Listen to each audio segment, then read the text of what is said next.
नमस्कार विद्यार्थी मित्रों, मी डॉक्टर सचिन सरदेसाई, राजश्री पुतळा भगवंतराव महाविद्यालय औंध. अर्थशास्त्र संशोधन पद्धती बी भाग 3 मधील आपण सेमिस्टर 6 मध्ये अर्थशास्त्र संशोधन पद्धती या विषयावरती चर्चा करीत आहोत. प्रामुख्याने मागच्या काही लेक्चरमध्ये नमुना निवडीच्या संदर्भात आपण चर्चा केलेली आहे. नमुना निवडीमध्ये संभाव्यता नमुना निवड, गैरसंभाव्यता नमुना निवड या अनुषंगानं आपण माहिती गोळा करतो. आता त्या माहितीवरती प्रक्रिया कशा पद्धतीने करायचं, त्याचं वर्गीकरण कसं असतं, त्याचं सारणीकरण कसं करायचं असतं, या विषयावरती आपण चर्चा करणार आहोत. त्यालाच आपण data processing, representation of data असं म्हटलं जातं. प्रामुख्याने वर्गीकरण याचा अभ्यास आपण करणार आहोत. संशोधकाने विशिष्ट हेतूने अभ्यास विषयासंबंधी भरपूर माहिती जमा केलेली असते. शिरगंती, सर्वेक्षण असेल, प्रश्नावली असेल इत्यादी विविध माध्यमातून प्राथमिक सामग्री गोळा करतो. प्राथमिक सामग्री याचा अर्थ संशोधकाने स्वतः प्रश्नावलीच्या माध्यमातून किंवा मुलाखतीच्या किंवा सर्वेक्षणाच्या माध्यमातून गोळा केलेली माहिती म्हणजेच प्राथमिक सामग्री. त्याचबरोबर ग्रंथ, मासिके, विविध संदर्भ पुस्तके, संशोधनपर लेख यांचा समावेश दुय्यम सामग्रीमध्ये केलेला असतो. मुळात जी सामग्री घेतलेली असते ती आकाराने खूप प्रचंड असते आणि खूप विस्कळीत अशा स्वरूपाची असते. आता या सगळ्या माहितीचा वापर आपण संशोधन कार्यासाठी करावयाचा जर असेल तर त्यावरती विविध प्रकारच्या प्रक्रिया कराव्या लागतात. त्यातीलच महत्त्वाची बाब म्हणजे सांकेतीकरण. सांकेतीकरण काय आहे की निवेदकाने जी काही दिलेली माहिती आहे किंवा उत्तरदात्याला दिलेली जी काही माहिती आहे त्या माहितीचं वर्गीकरण करणं सोपं जावं यासाठी त्याला अक्षराच्या सहाय्याने किंवा चिन्हांच्या सहाय्याने किंवा संख्येच्या सहाय्याने लघुरूप दिले जाते. त्याला प्रामुख्याने आपण संकेतीकरण असं म्हणतो. एखाद्या प्रश्नाच्या होकारार्थी उत्तराला Y हे चिन्ह देणे, तर नकारार्थी उत्तराला N हे चिन्ह देणे आणि तिसऱ्या पर्यायाला O हे चिन्ह दिले असेल तर त्यावरून सामग्री संक्षिप्त होते. सांकेतीनंतरचा टप्पा म्हणजे सामग्रीचे वर्गीकरण होय. जमा केलेली माहिती विविध गटामध्ये विभागणे म्हणजे वर्गीकरण होय. गोळा केलेली जी काय माहिती आहे ती माहिती वेगवेगळ्या गटामध्ये त्याच्या गुणधर्मानुसार विभागणे म्हणजे वर्गीकरण होय. नेहमीच आपण व्यवहारात देखील आपण असे वर्गीकरण करीत असतो. उदाहरणार्थ हा मित्र, हा शत्रू आहे. भाज्यामध्ये फळभाज्या, पालेभाज्या इत्यादी. म्हणजेच काय की जमा केलेल्या माहितीवरून साम्य व भेद लक्षात घेऊन ठराविक हेतूने पदार्थांचे किंवा वस्तूंचे वेगवेगळे गट पाडणे म्हणजे वर्गीकरण होय.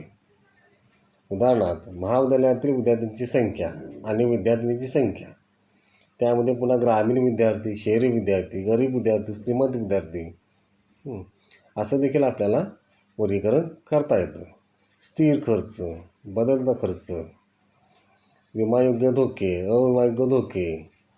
म्हणजेच हेतुनिहाय जमा केलेली सामग्री काही निष्कर्ष काढण्यासाठी उपयोगी पडावी म्हणून त्या माहितीचं वर्गीकरण केलं जातं. सामग्रीचे समीकरण करण्यासाठी अभ्यासाच्या निष्कर्षाप्रत जाण्यासाठी वर्गीकरण ही महत्त्वाची पायरी आहे. अभ्यासाचे उद्दिष्ट व व्याप्तीनुसार विशिष्ट गटात तथ्यांची अशा रीतीने विभागणी केली जाते की ज्यायोगे समस्यांची उकल होण्यास मदत होते.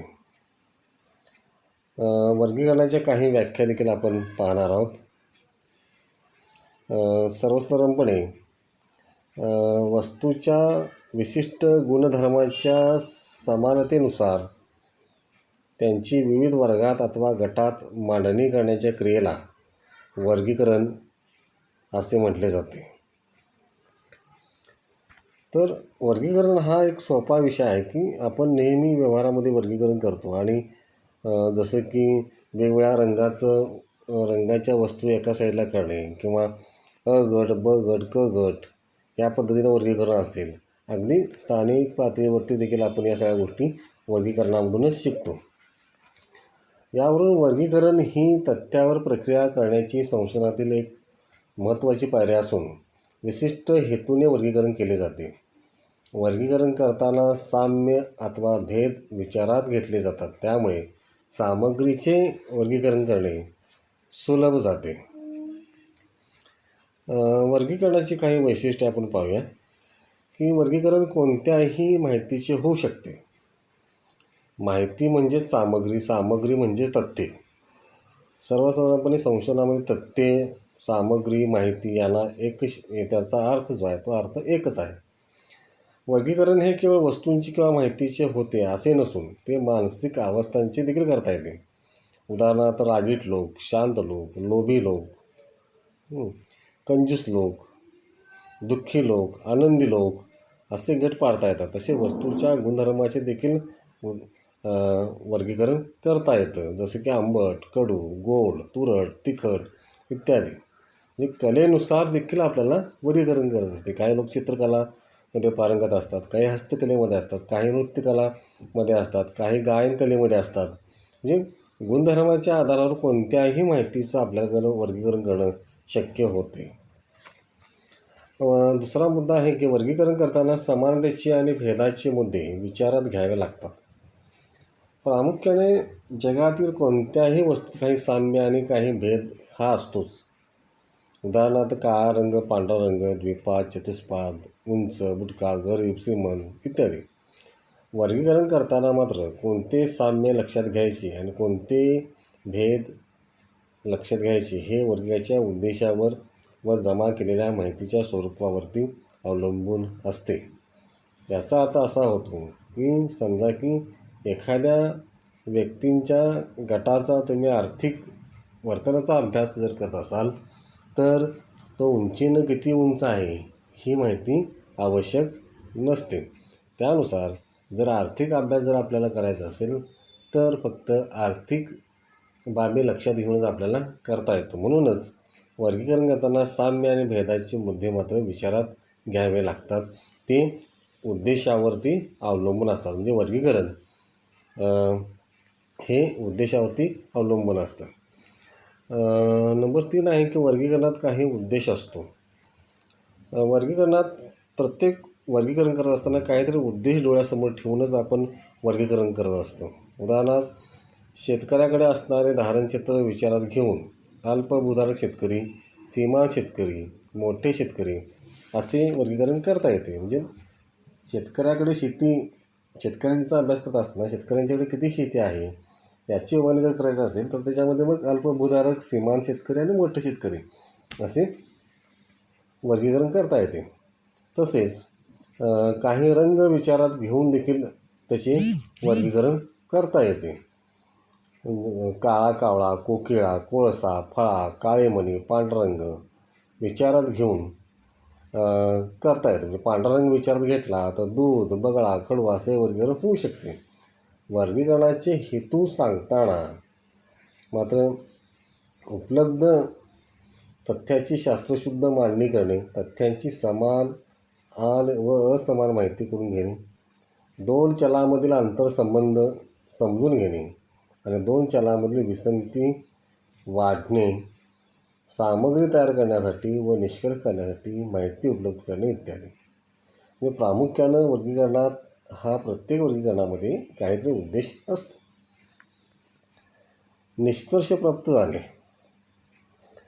प्रामुख्याने वर्गीकरण केल्यामुळे संशोधकाला निष्कर्ष काढणे सोपे जाते.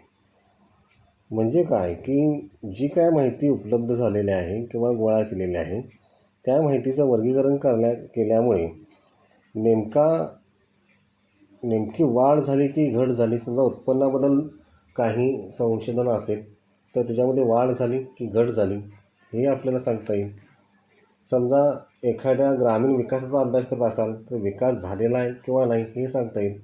मग हे जे निष्कर्ष आहेत हे निष्कर्ष काढत असताना जी मिळालेली उपलब्ध माहिती आहे त्या माहितीचं वर्गीकरण आपण कसं करतो ते करत असताना निष्कर्षाच्या अनुषंगाने म्हणजेच उद्दिष्टे विचारात घेऊन निष्कर्षापर्यंत जाण्याचा मार्ग मात्र वर्गीकरणातून निर्माण होत असल्याचे आपणास दिसून येते.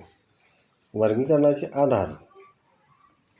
तथ्याचे वर्गीकरण प्रामुख्याने पुढील 4 आधाराने केले जाते. म्हणजे गुणात्मक आधार आहे, संख्यात्मक आधार आहे, कालाचा आधार आणि भौगोलिक आधार आहे. तर याला पहिला आहे गुणात्मक आधार. म्हणजे सामान्यतः ज्या तथ्यांचे सामग्रीची माहितीचे आकडे संकेत मांडता येत नाहीत अशा तथ्यांचे वर्गीकरण गुणवैशिष्ट्यानुसार केले जाते. म्हणजेच ज्या गुणात्मक सामग्री कशाला म्हणायचं की ज्या तथ्यांचे आकडे हे संकेत मांडता येत नाहीत अशाला आपण काय म्हणतो गुणात्मक माहिती असं म्हणतो. अशी गुणात्मक माहिती आपल्याला त्याचे काय वर्गीकरण आहेत ते गुणवैशिष्ट्यानुसार केले जाते. उदाहरणार्थ लोकांची अभिवृत्ती हा याचा आधार असतो. उदाहरणार्थ साक्षर निरक्षर, गरीब श्रीमंत, विवाहित अविवाहित, ग्रामीण शहरी याला गुणात्मक विभाजन असे म्हटले जाते. दुसरा आहे की संख्यात्मक आधार. संख्यात्मक माहिती म्हणजे की जेव्हा संकलित केलेली तथ्ये संख्येमध्ये व्यक्त करता येतात तेव्हा त्याला संख्यात्मक आधार असे म्हणतात. म्हणजे उपलब्ध जी काही सामग्री आहे ती सामग्री आपल्याला संख्येमध्ये मांडता येते. उदाहरणार्थ वय, उंची, उत्पन्न, खर्च इत्यादी. अभ्यासविषयाची चले ही वर्गीकरणाची मुख्य आधार असतात. कालाचा आधार. प्रामुख्याने तथ्यांचे वर्गीकरण हे काळाच्या आधारे केले जाते. उदाहरणार्थ वर्ष, महिने, दिवस इत्यादी. वेगवेगळ्या वर्षातील एखाद्या देशातील साक्षरतेचे प्रमाण किती होते याचा अभ्यास आपल्याला करता येतो. समजा की 1991 नंतर भारताच्या कृषी विकासामध्ये किती वाढ झाली याचा देखील आपल्याला अभ्यास करता येतो. म्हणजे 1991ला नवीन आर्थिक सुधारणा आल्या, 91पासून 2021पर्यंत ह्या गेल्या 30 वर्षामध्ये काय फरक पडला हे देखील आपल्याला पाहता येतं. त्याचबरोबर GDP ग्रोथ असेल, GDPमध्ये झालेली वाढ असेल, भारताच्या स्थूल देशांतर्गत उत्पादनामध्ये झालेली वाढ असेल तर वाढ काढत असताना आपल्या मागच्या काही वर्षाचा विचार करणं गरजेचं असतं जेणेकरून आपल्याला काळ हा देखील आपल्याला घेता येतो. वर्ष, महिने किंवा दिवसामध्ये असू शकतो. भौगोलिक आधार. तथ्यांचे वर्गीकरण हे भौगोलिक क्षेत्राच्या आधारावरती केले जाते तेव्हा त्याला भौगोलिक आधार असं म्हटलं जातं. उदाहरणार्थ महाराष्ट्रातील विविध जिल्ह्यातील साक्षरतेचे प्रमाण पाहिलं असेल किंवा विविध जिल्ह्यामध्ये महाराष्ट्रातील विविध जिल्ह्यामध्ये झालेला आर्थिक विकास असेल किंवा ह्युमन डेव्हलपमेंट इंडेक्स असेल, त्यानंतर ह्युमन पॉवर्टी इंडेक्स असेल आणि मानवी विकास निर्देशांक असेल किंवा मानवी दारिद्र्य निर्देशांक असेल, या सगळ्या गोष्टींचं आपल्याला भौगोलिक आधारावरती याचं वर्गीकरण करता येणं शक्य आहे. या व्याख्यानामधील आपल्या मनामध्ये काही शंका असतील तर त्या मला कमेंट बॉक्समध्ये द्याव्यात. धन्यवाद.